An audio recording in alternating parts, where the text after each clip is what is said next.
बैठिए और नीचे तुम को आ जाओ। हाँ लो पटेल साहब सब एक क्लास में एक देख भैया थोड़ा थोड़ा दो जिला जिला उधर आओ। नहीं मुझे क्या चाहता हूं नीचे बैठो ना, बैठो नीचे क्या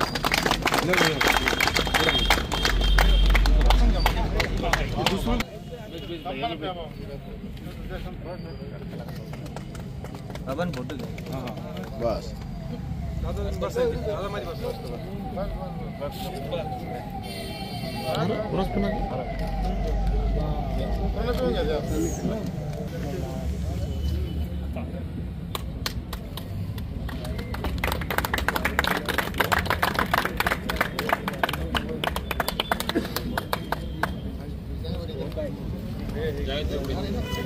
पोषणाची समता माननीय विनोद भैया पाटील आणि आमच्या कर्तव्यदक्ष पोलीस निरीक्षक केदारे मॅडम यांच्या मॅडमच्या आग्रहास्तव आणि भैयानेही आम्हाला सांगितलं की बाबा तुम्हाला ऐकावं लागेल, त्यामुळे नाईलाज असो, नाही तर आमचं जोपर्यंत आम्हाला इथं लेखी दिलं नसतं त्यांनी तोपर्यंत आम्ही सरवलो नसतो इथून बाजूला.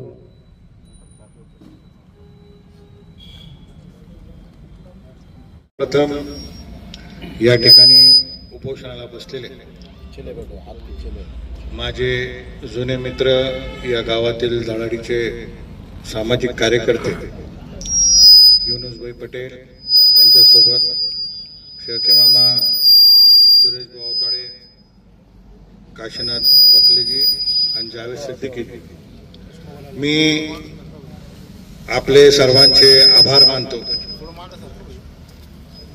आभार याच्यासाठी मी मानतो की छत्रपती संभाजीनगरमध्ये ज्या प्रकारे उच्च दर्जाच्या अधिकाऱ्यांच्या वतीने दादागिरी सुरू आहे, दडपशाहीचं वातावरण सुरू आहे आणि मी काय आगळा वेगळा अधिकारी आहे पृथ्वी तळावर अशा प्रकारे जे वर्तणूक करता असे संभाजीनगर महानगरपालिकेचे प्रशासक सन्माननीय जी श्रीकांतजी मागच्या वेळी देखील आंदोलनामध्ये आपण त्यांना वेगवेगळ्या पद्धतीने संबोधित केलं. खरं तर माझ्यासारख्याला अशी अपेक्षा होती की राज्याचे मुख्यमंत्री आदरणीय देवेंद्रजी फडणवीस साहेब यांनी सूचना दिल्यानंतर, निर्देश दिल्यानंतर महानगरपालिकेच्या वतीने एखादी यादी प्रसिद्ध होईल आणि ती यादी प्रसिद्ध झाल्यानंतर त्या यादीप्रमाणे कोणाकोणाचे घरं तोडले गेलेत, कोणाकोणाचे घरं तोडल्या जाणार आहेत, काय काय मालमत्ता बाधित होणार आहे आणि याचं बाजार भाव काय, याचं मूल्यांकन काय, या प्रकारे एक यादी प्रसिद्ध होईल आणि लोकांमध्ये एक दिलासादायक वातावरण तयार होईल. परंतु दुर्दैवाने तसं घडलेलं नाही. आताच माझ्या भावाने सांगितलं की एक व्यक्ती या ठिकाणी, एक नागरिक, त्यांची प्रकृती खालवलेली आहे आणि ते कोमापर्यंत या ठिकाणी पोहोचले. अनेक लोकांनी आपले प्राण यामध्ये गमावले. मला हे कळलाच मार्ग नाही की महानगरपालिका आयुक्त यांचा अट्टहास कशासाठी, ही जिद्द ते कशासाठी करता. अशी जिद्द तर त्यांनी शहराच्या नागरिकांना पाणी देण्यासाठी जर केली तर फार योग्य ठरेल. आजच एक टीव्ही मध्ये मी बातमी बघितली, छत्रपती शिवाजी महाराजांचं संग्रहालय जे सुभेदारी गेस्ट हाऊसच्या बाजूला आहे, तिथे पारंपरिक महाराजांच्या काळाची इक्विपमेंट, तलवारी, भाले, सगळं साहित्य, तोफा त्या ठिकाणी ठेवलेलं आहे. ते गंजलंय, ते कालबाह्य होईल, काही दिवसांनी ते स्क्रॅप मध्ये द्यावं लागेल, अशा प्रकारची दयनीय अवस्था त्या ठिकाणी त्या वास्तूची झाली. त्याच्याकडे त्यांनी लक्ष द्यावं. शहरामध्ये ऑर्थोपेडिक हॉस्पिटलमध्ये होत असलेली गर्दी त्यांनी बघावी की लोकांमध्ये किती खड्ड्यांमधून शहराचे नागरिक त्या ठिकाणी जातात. परंतु काही उद्योगपतींना श्रीमंत करण्यासाठी, शहरामध्ये TDR मोठ्या प्रमाणात उपलब्ध करून देण्यासाठी, त्या TDRचे रेट पाडण्यासाठी या ठिकाणी अशा प्रकारे तुमचे माझे सामान्यांचे घर तोडण्याचं पाप हे महानगरपालिका आयुक्त करतात. आणि त्यांची दुसरी सवय मी आज या ठिकाणी ठामपणे सांगतो. पैठणगेटला जी घटना घडली, एका भावाचा प्राण गेला, त्या संघर्षातून त्या लोकांनी स्वतःहून लेखी दिला आणि त्या ठिकाणी अतिक्रमणाची कारवाई झाली. त्या अतिक्रमण कारवाईला कोणीच विरोध केला नाही. ज्यांच्याकडे कागदपत्र होते ते कागदपत्र घेऊन कोर्टात गेले आणि माझ्याकडे कोर्टाची कॉपी 4 दिवसाचा स्टे देखील त्यांना मिळाला. यापूर्वीच्या अनेक प्रकरणामध्ये महानगरपालिका आयुक्ताच्या वतीने न्यायालयामध्ये ॲफिडेव्हिट देण्यात आले की आम्हाला वेळ पाहिजे, अजून आम्ही अभ्यास केलेला नाही, आमच्याकडे कागदपत्र नाही. म्हणजे न्यायालयामध्ये वेळ मागून घ्यायचा. आणि न्यायालयामध्ये सांगत असताना त्या ठिकाणी मी सर्वप्रथम सांगतो की हे अतिक्रमण नाही, ही कारवाई मास्टर प्लॅनची आहे, रोड वायडिंगची. म्हणजे माझ्या घरासमोरचा रस्ता याची रुंदी वाढली, याच्यात माझी चूक नाही. तुम्ही माझ्याकडनं टॅक्स घेतलाय, तुम्ही माझ्याकडनं वीज बिल घेतलंय, तुम्ही माझ्याकडनं पाण्याचं कनेक्शन घेतलंय, तुम्ही माझ्याकडनं गुंठेवारी केली. आणि एखादं घर 2 वर्षापासून त्या ठिकाणी असेल तर ते अधिकृत मानलं जावं असं शासनाचं धोरण आहे. मागच्या काळामध्ये मागं पण सांगितलं होतं, आजही सांगतो, जालन्यामध्ये एक रस्ता होत होता आणि त्या ठिकाणी शासकीय जमिनीवर लोकांनी घरं बांधल्या. तर शासनाने सांगितलं यांना मोबदला द्या आणि परतूरमध्ये मोबदला दिल्यानंतर ते घरं पाडली. मला असं वाटतं की तुम्ही आज हे उपोषण या ठिकाणी थांबवलं पाहिजे. आम्ही सर्वजण तुम्हाला याच्यासाठी विनंती करतो. तुम्ही कर्तव्यदक्ष नागरिक आहात, परंतु प्रकृतीची काळजी घेतली गेली पाहिजे. मी कालच माननीय मुख्यमंत्री महोदयांना निवेदन दिलेलं आहे, त्याच्यामध्ये मी स्पष्टपणे सांगितलेलं आहे, साहेब आपण आदेश दिलाय, आपण सांगितलं मोबदला द्या, परंतु महानगरपालिका आयुक्त मोबदला देत नाही. आणि मला महानगरपालिका आयुक्तांना विचारायचं आहे, तुम्हाला लँड ॲक्विजिशनचा कायदा कळतो का? माझ्या माहितीप्रमाणे लँड ॲक्विजिशनच्या कायद्यामध्ये तुम्हाला एखादी जर जागा घ्यायची असेल तर त्या जागेच्या बाजारभावाप्रमाणे शहरामध्ये तुम्हाला दुप्पट रक्कम त्यांना दिली गेली पाहिजे. मग ती रक्कम नगद स्वरूपाची असेल किंवा ती RCC स्वरूपाची असेल. TDR हा घ्यायचा, FSI हा घ्यायचा का नाही घ्यायचा, तो नागरिकांचा अधिकार आहे. मी परत एकदा सांगतो, आम्ही विकासाच्या विरोधात नाही. मी काही वर्तमानपत्रातील प्रमुख काही पत्रकारांना देखील तुमच्या माध्यमातून आवाहन करतो की एखाद्या अधिकाऱ्याची किती बाजू मांडायची ती आपण बाजू मांडा, परंतु त्या अधिकाऱ्याची बाजू मांडत असताना जे नागरिक रुग्णालयामध्ये दाखल होत आहे, जे नागरिक प्राण गमावत आहे, जे नागरिक उघड्यावर आले, यांचे पण आपण बाजू मांडा. महानगरपालिका आयुक्तांना मी हर्सुल गावाच्या वतीने विनंती करतो, आपण राजीनामा द्यावा. हर्सुल गावातून आपण महानगरपालिका निवडणूक लढवावी. आपण नगरसेवक म्हणून आजीवन छत्रपती संभाजीनगरमध्ये महानगरपालिकेत राहावं. कारण तुम्हाला 4 वर्षापेक्षा अधिक काल झाला तुमच्या शहरातला काही जीव निघत नाही. आणि होय, मीच सांगितलं होतं, काल देखील माननीय मुख्यमंत्री महोदयांना मी बोललो, साहेब यांची बदली करू नका जोपर्यंत आम्हाला मोबदला मिळेल नाही. जोपर्यंत मला मोबदला मिळणार नाही, माझ्या नागरिकांच्या चेहऱ्यावर हसू येणार नाही, तोपर्यंत यांची बदली मी होऊन देणार नाही. तुम्ही जरी बदली केली तर मी न्यायालयात जाऊन यांच्या बदलीला स्थगिती आणेल. त्यामुळे मी त्यांच्या बदलीची मागणी करत नाही. आणि मला एक आठवण करून द्यायची की त्या दिवशी आम्ही त्यांच्या घराच्या बाहेर निदर्शन ठेवलं, ते त्यांना राग आला, मेरे घर पे क्यों आए? अरे भाई, आप मेरे घर पे आ रहे हो, मेरे लोगों के घर पे आ रहे, तो आपके घर पे मैं नहीं आऊंगा क्या? येत्या 4 दिवसाच्या आत फक्त मी विनंती करतो, 4 दिवसाच्या आत जर तुम्ही यामध्ये कारवाई केली नाही, मोबदला देण्याची स्पष्टता दिली नाही, तर छत्रपती संभाजीनगरमध्ये कोपऱ्यात आम्ही आंदोलन सुरू करू. प्रत्येक ठिकाणी आम्ही उपोषण सुरू करू. आणि मी नागरिकांना आवाहन करतो, आपल्या सर्वांच्या माध्यमातून नागरिकांना आवाहन करतो, जे जे पक्ष तुमच्या दारामध्ये आता येत आहे की आम्हाला उभं राहायचंय, जे जे उमेदवार तुमच्या दारामध्ये येत आहेत महानगरपालिकेवर उभं राहायचं, त्यांना बिलकुल दारात उभं करू नका. त्यांना सांगा, जा महानगरपालिकेमध्ये आयुक्ताला भेट आणि माझा मोबदला, माझ्या संभाजीनगरच्या रहिवाशांचा मोबदला हा कधी मिळणार याची स्पष्टता दे, तरच मी तुला निवडणुकीमध्ये सहकार्य करेल. अन्यथा मी, माझे मित्र, माझे नातेवाईक, माझे ओळखीचे लोक तुम्हाला मतदान करणार नाही, अशा पद्धतीने तुम्ही त्या ठिकाणी सांगा.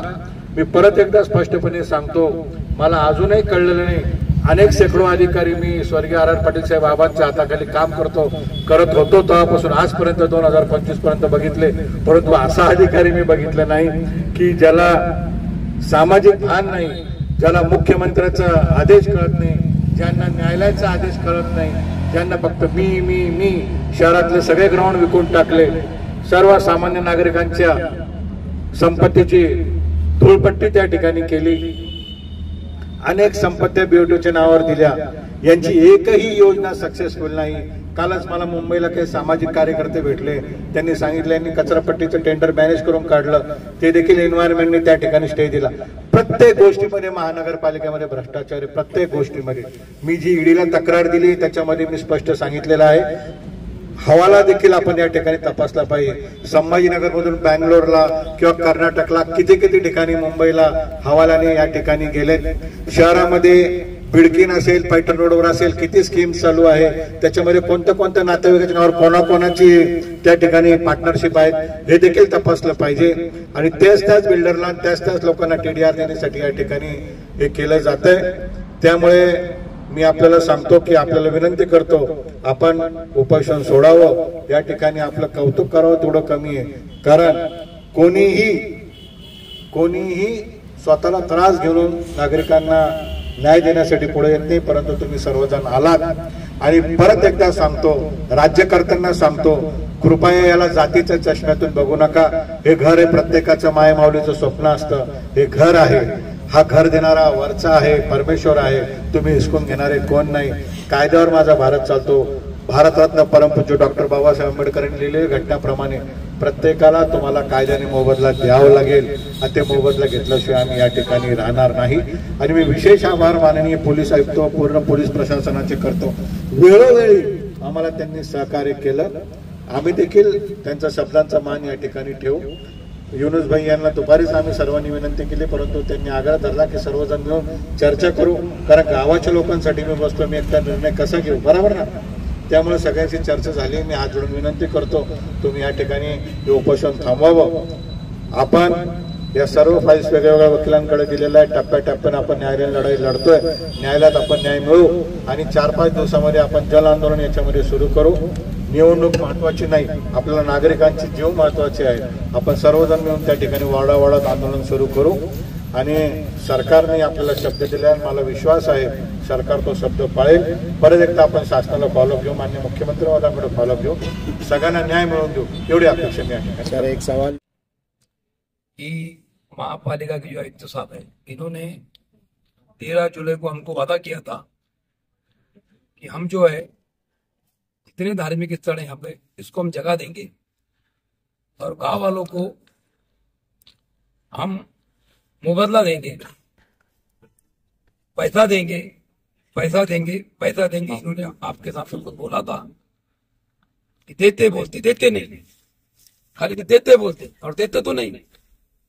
और 8 तारीख को यहाँ आके, ये अभी 18 तारीख को ऐलान कर दिया कि भाई आपका 2 दिन में खाली करो, कार्रवाई होने वाली है.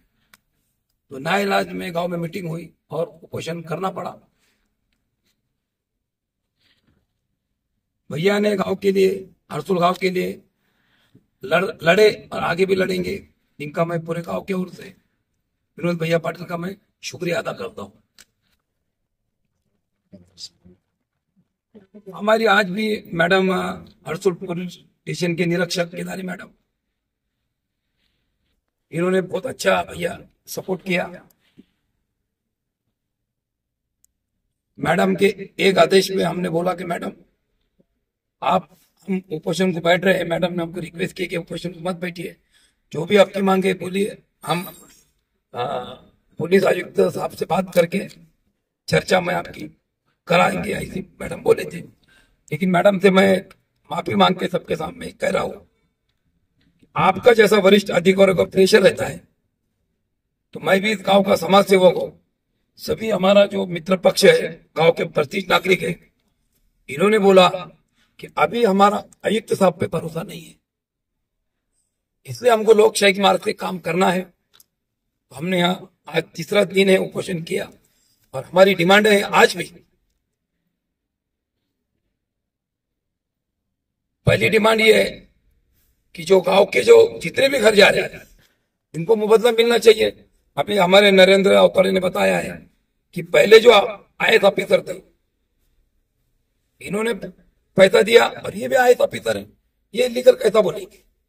तो इनको ऊपर जो हमारे भाजपा के जो मिनिस्टर है देवेंद्र फडणवीस साहब और अजित दादा पवार और शिंदे साहब, इनको ये बताना है कि भाई ये सब इलीगल है.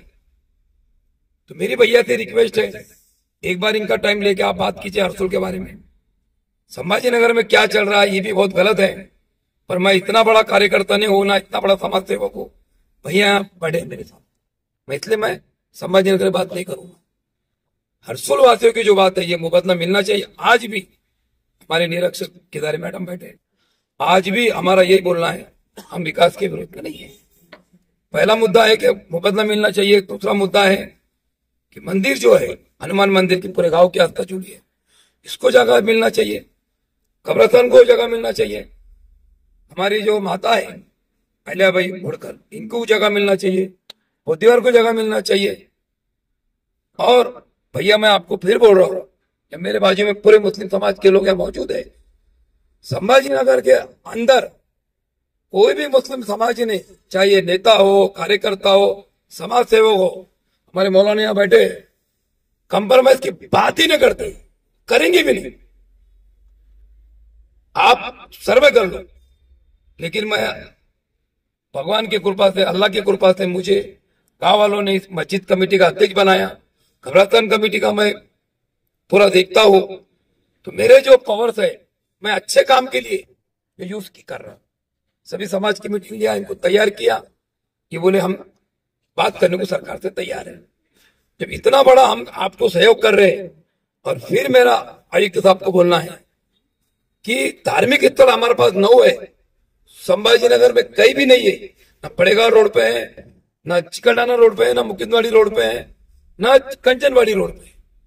हमारे पास धार्मिक स्थल है, इसको देखते हुए तुम गांव तोड़ देंगे और धार्मिक स्थल का मसला नहीं करेंगे तो रोड तुम्हारा बनेगा नहीं भैया। मेन मुद्दा ये है।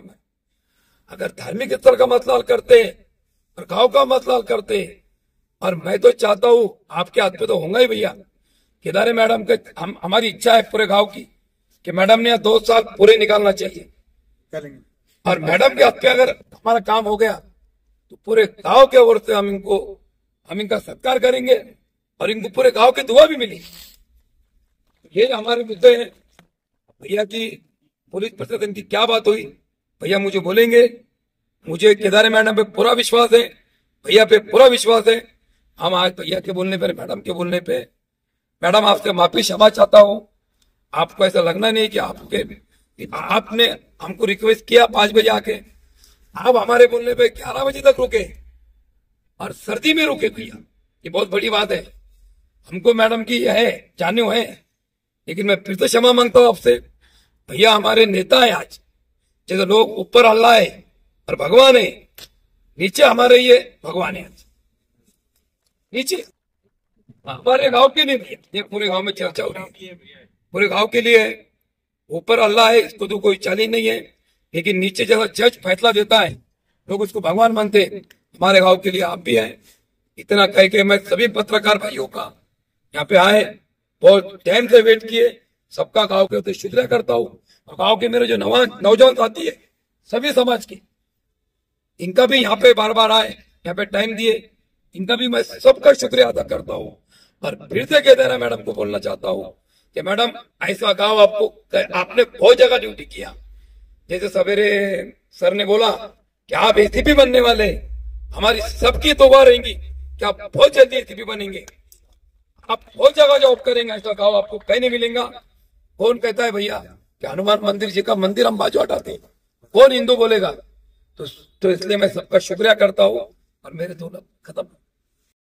भैयांचं स्वागत करतो हर्सुल तर्फे। तसे ते पीआय मॅडम यांनी आम्हाला भरपूर सहकार्य दिलं। मी 3 दिवसापासून उपोषणाला बसलेलो आहे। गावकऱ्यांनी सांगितलं होतं की उपोषणासाठी बसावं, तर माझी मागणी ही आहे की मारुती मंदिर असो, डॉक्टर बाबासाहेब आंबेडकरांचा पुतळा असो, अहिल्यादेवी होळकरांचा पुतळा असो, या मस्जिद असो, याला पर्यायी जागा द्यावे। त्यानंतर आमची गावकऱ्यांची जी जागा चालली आहे रोडमध्ये, आयुक्त साहेब म्हणतात की तुमचं अतिक्रमण आहे। मी सांगतो हे अतिक्रमण हे आमचा पीआर कार्ड आहे, त्याच्यामुळे आम्हाला त्याचा मोबदला मिळावा।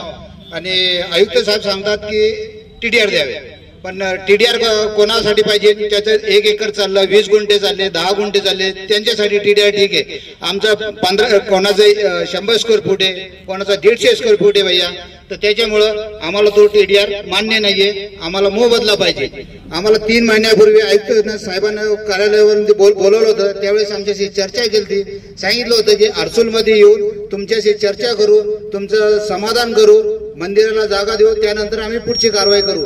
आता 4 दिवस पूर्वीच एक भोंगा गाडी आली आणि त्यांनी सांगितलं, ते अनाउन्सिंग केले की आम्ही गुरुवारी येणार आहोत. तर यांनी आम्हाला याच्या पहिले काही सूचना नाही दिली भैया. तर त्याच्यामुळे मग आम्हाला गावकऱ्यांनी निर्णय घेतला, सर्वांनी मिटिंग घेतली की काय करायचं म्हणून. तर मग आम्ही हा निर्णय घेतला की आम्ही 5 जण इथं उपोषणाला बसलो. तर आमची एवढी जास्त मागणी आहे की आमची जी जागा चालली आहे त्याच्या बदल्यात आम्हाला मोबदला द्यावं, TDR द्यावं. आणि केदार मॅडम ताईंनी आम्हाला भरपूर सहकार्य केलं, त्यांचे पण मी आभार मानतो.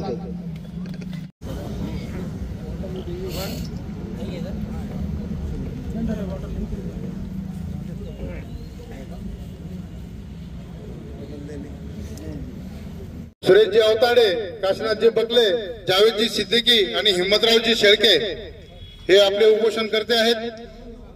गावासाठी हे सर्वजण उपोषणाला 3 दिवसापासून बसलेले आहेत.